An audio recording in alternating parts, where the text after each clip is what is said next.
Olá, minha amiga, olá, meu amigo, como é que vocês estão? Bem-vindos a mais um episódio onde estudamos a Revista Espírita de 1859, no seu segundo ano. Estamos no mês de janeiro. No episódio passado a gente viu um resumão sobre o Espiritismo, que Kardec estava informando aí um príncipe, uma vossa alteza, uma vossa senhoria, ou sei lá o quê.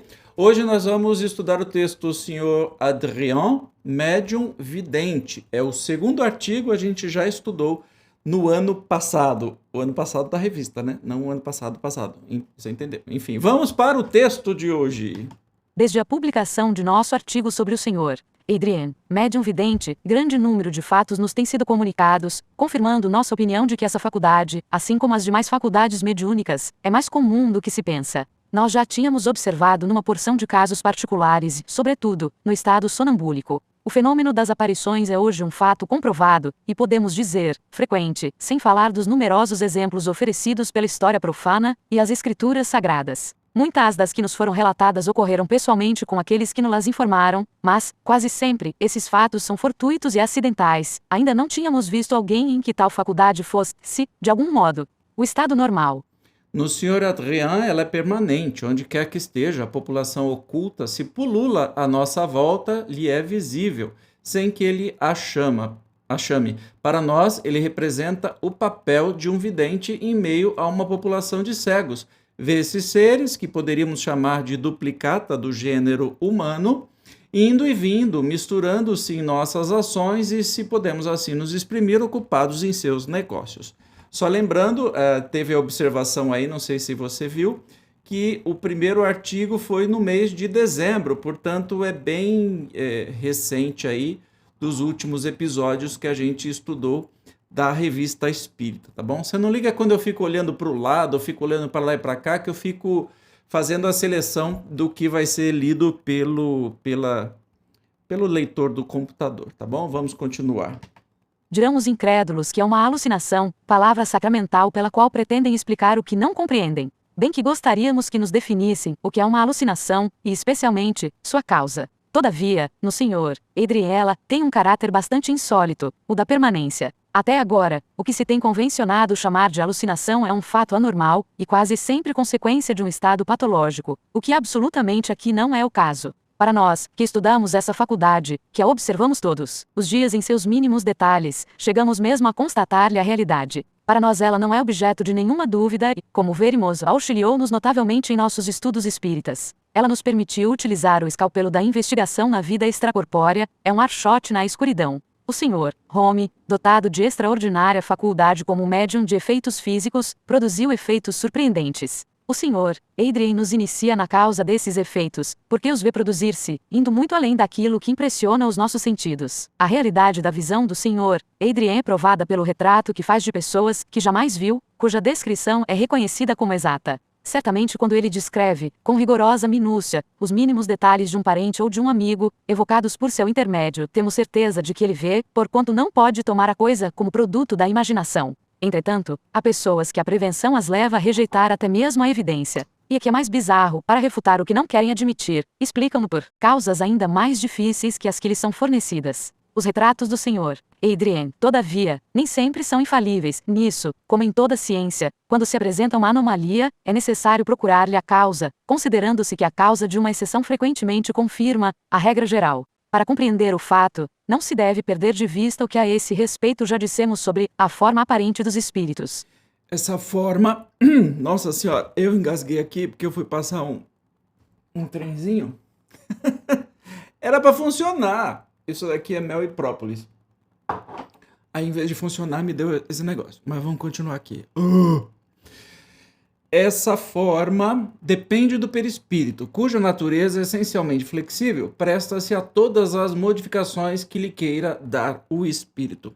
Então, assim, as pessoas ficam duvidando, né, da questão espiritual e de comunicação com espíritos, mas o Sr. Adrien, você pode acompanhar aí pelo episódio em dezembro, tá no título, ele inclusive desenhava a figura, né, a imagem, a foto, digamos assim, de um espírito e confirmado pelos familiares.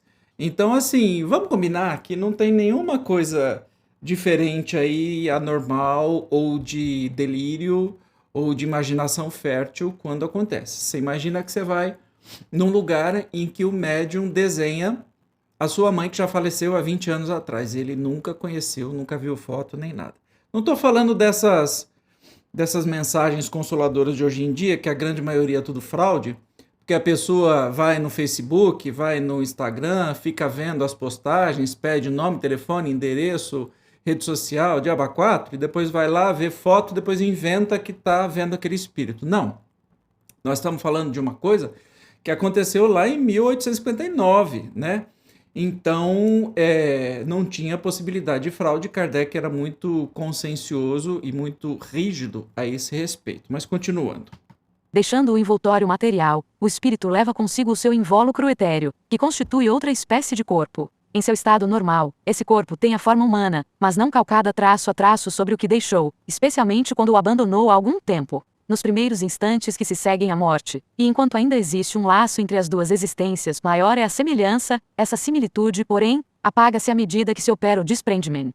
E que o espírito se torna mais estranho ao seu último envoltório. Pode, entretanto, sempre retomar essa primeira aparência, quer pela fisionomia, quer pelo vestuário, quando julga útil para se fazer reconhecer. Em geral, porém, isso só acontece em razão de um grande esforço da vontade. Nada, pois, há de surpreendente que, em certos casos, a semelhança peque por alguns detalhes, bastam os traços principais. Igualmente no médium essa investigação não é feita sem certo esforço, que se torna penoso quando muito repetido. Suas visões ordinárias não lhe custam nenhuma fadiga, desde que não se apega senão às generalidades. O mesmo ocorre quando vemos uma multidão. Enxergamos tudo, todos os indivíduos se destacam aos nossos olhos com seus traços distintos, sem que nenhum deles nos impressione bastante a ponto de os podermos descrever. Para precisá-los, é necessário concentrar nossa atenção nos íntimos detalhes que queremos analisar, com a só diferença de que, nas circunstâncias ordinárias, os olhos se voltam sobre uma forma material, invariável, enquanto na vidência eles repousam sobre uma forma essencialmente móvel, que um simples efeito da vontade pode modificar. Saibamos, pois, tomar as coisas como elas são, consideremo-las em si mesmas e em razão de suas propriedades. Não nos esqueçamos de que, no Espiritismo, absolutamente não operamos sobre a matéria inerte, mas sobre inteligências dotadas de livre-arbítrio, razão por que não podemos submetê-las ao nosso capricho, nem fazê-las agir à nossa vontade, como se movêssemos um pêndulo. Toda vez que quisermos tomar nossas ciências exatas como ponto de partida nas observações espíritas, perderemos o rumo. Eis porque a ciência vulgar é incompetente nessa questão. É exatamente como se um músico quisesse julgar a arquitetura do ponto de vista musical. Bom, muita informação aí, né? Mas uma das coisas mais interessantes é que hoje em dia a ciência não considera o espiritismo uma ciência, né? É óbvio, porque as ciências são ciências do material. Se a gente parar e pensar que muita coisa, como a psicanálise, não é considerada uma ciência, a psiquiatria é uma ciência porque usa remédio, etc. e tal. A psicologia, será que é uma ciência? Não tenho certeza, porque vai lidar com pessoas e, portanto, você vê comportamentos, você vê tendências, você vê coisas, mas não é, como o Kardec falou, um pêndulo que vai te dar uma resposta imediata, ou um elemento químico que você mistura esse com aquele que vai dar em tal reação, né? Nós estamos falando de pessoas e pessoas no outro plano. Portanto, não tem jeito de saber o que exatamente está acontecendo se a gente for moldar, né? Quando o Kardec está falando que o senhor Adrien, ele acaba, na maioria das vezes, fazendo um retrato fidedigno, mas algumas vezes este retrato ele não é totalmente fidedigno por alguns detalhes, é muito claro que ele disse que o espírito, quanto mais desprendido do corpo, ele precisa de uma grande força de vontade para poder adquirir aquele esforço, porque dependendo do espírito, assim que desencarna, a sua aparência já é 40 anos mais jovem. Portanto, se ele aparecer desse jeito e o senhor Adrien fazer este retrato 40 anos mais jovem, a pessoa vai falar assim, não conheço, não era assim que a minha avó era. porque não conheceu a sua avó há 40 anos antes, entende? Então isso pode acontecer de ser inexato, mas nem por isso que o médium está sendo falso. Mas muitas outras provas aconteceram que ele fez de fato, né? Mas vamos continuar aqui a leitura.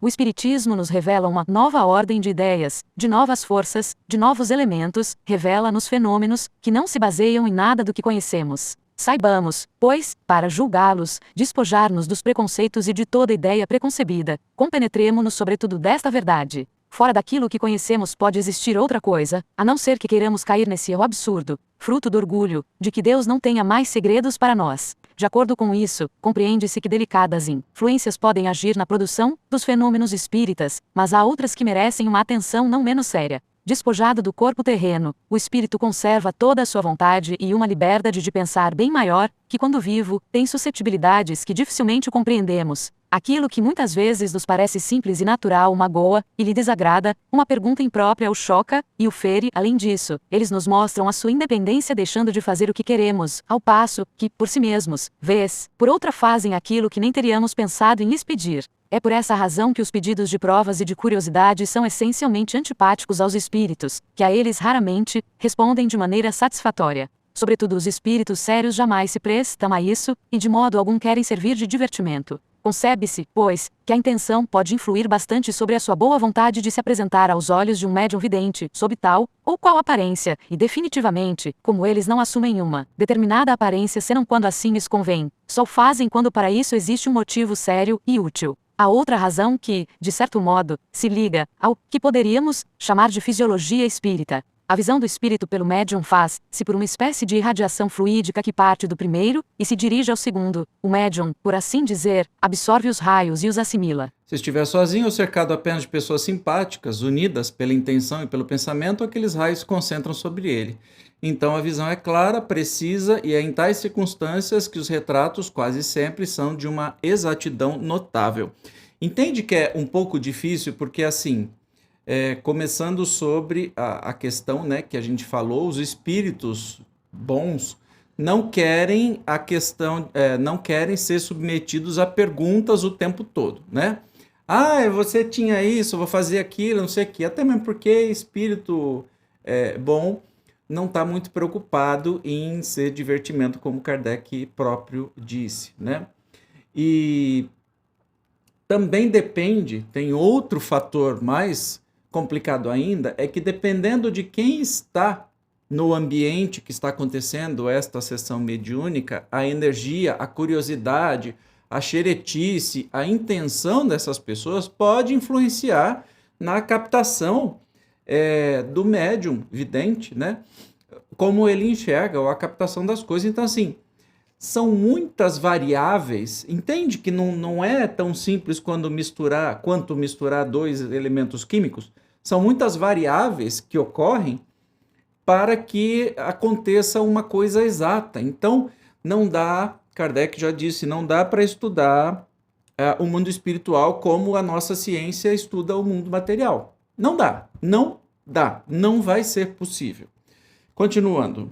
Se, ao contrário, em torno do médium há influências antipáticas, pensamentos divergentes e hostis, se não há recolhimento, os raios fluídicos se dispersam e são absorvidos pelo meio, daí uma espécie de nevoeiro que se projeta sobre o espírito, não permitindo que se lhe distingam os matizes. Tal seria uma luz, com ou sem refletor. Outra comparação menos material pode ainda nos dar razão desse fenômeno. Sabemos que a verve de um orador é excitada pela simpatia e pela atenção do auditório, que, ao contrário, se ele for distraído pelo barulho, pela desatenção e pela má vontade, seus pensamentos já não serão livres, dispersam-se, afetando o seu raciocínio. O espírito, que é influenciado por um meio absorvente, encontra-se no mesmo caso, em vez de dirigir-se a um ponto único, sua irradia-se cedilha maiúsculo ou dissemina-se e perde a sua força. Às considerações precedentes devemos acrescentar outra, cuja importância será facilmente compreendida por todos os que conhecem a marcha dos fenômenos espíritas. Sabe-se que várias causas podem impedir um espírito de acorrer ao nosso apelo no instante em que o evocamos, pode estar reencarnado, ou ocupado em outra parte.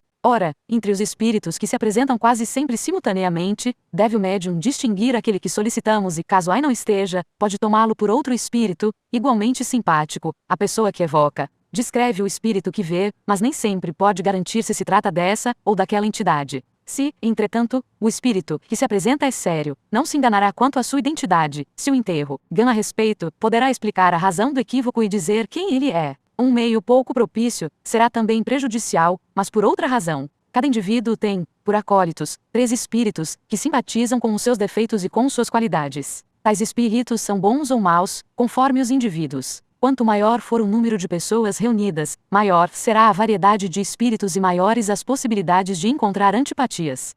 Quando fala acólitos, está dizendo pessoa que segue outra, companheiro ou cúmplice.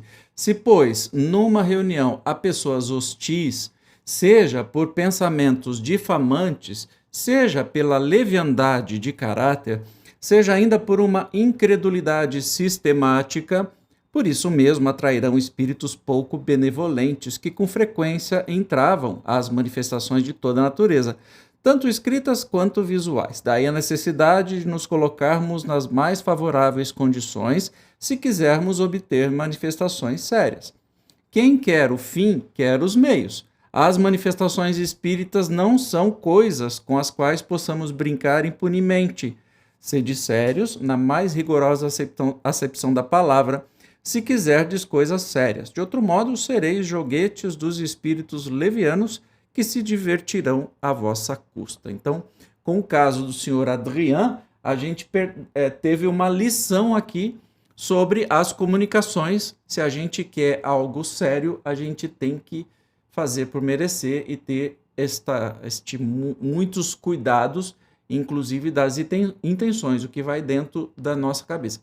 Talvez por aí você descobriu por que as reuniões de mediunidade, né, os trabalhos mediúnicos, as incorporações, etc. e tal, não são abertas ao público. Já imaginou o carnaval que vai virar? Cada manifestação maluca que vai chegar, né? Porque se está aberto, entra gente de tudo quanto é tipo e com pensamentos de tudo quanto é jeito. Então, não vai ser bom o resultado. Tá bom? No próximo episódio, nós vamos estudar um texto muito bonitinho, O Louquinho de Bayonne. Claro que eu te espero. Obrigado pela sua presença e até mais.